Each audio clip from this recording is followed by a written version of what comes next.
तो यहां पर PA is directly proportional to XA, PB is directly proportional to XB।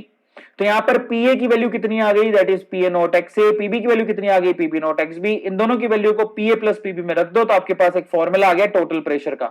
Total pressure का final formula क्या निकल के आया, that is PA not XA plus PB not XB।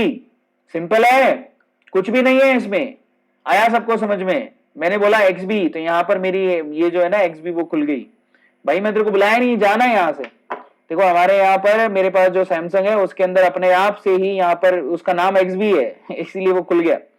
चलो तो बहुत अच्छी बात है, सबको समझ में आया यहाँ पर सीन क्या है, तो बहुत अच्छी बात है, ऑलमोस्ट सभी को क्लियर है। तो अब हम आगे चलते हैं। अब आपको एक बात पता है, क्या पता है?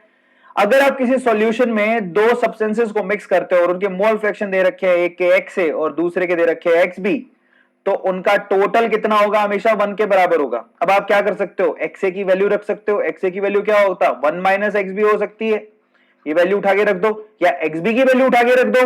Are you getting my point?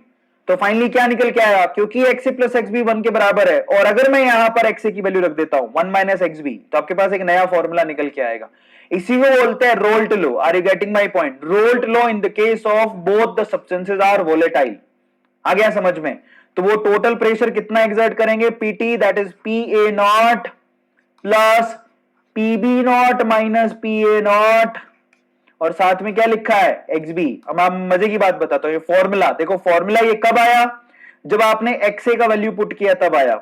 अब मैं आपको बता दूं इसको यूज कब करना है, जब आपके पास PB नोट का वैल्यू किससे ऊपर हो, PA नोट से, तब आप इसको यूज करोगे। आ गया समझ में?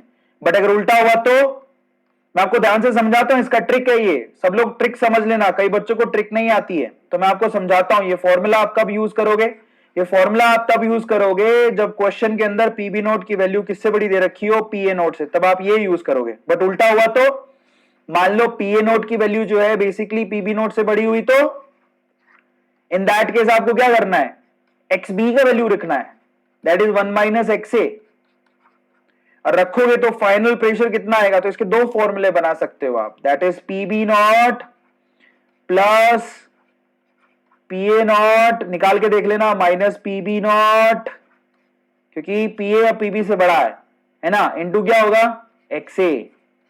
तो यहां ध्यान रखना, अगर यहां B लिखा है तो मोल फ्रैक्शन भी किसके लेने हैं, B के, क्योंकि A तो रिप्लेस हो गया।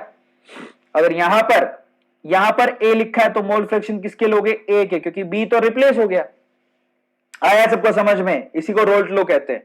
अब आप लोग याद रखिएगा एक और बात, एक और इंटरेस्टिंग चीज बताता हूं, आप लोग याद रखो XA और XB है क्या। XA यहां पर है mole fraction of A in liquid form, XB क्या है, mole fraction of B in liquid form. बेटा दोनों में फर्क है,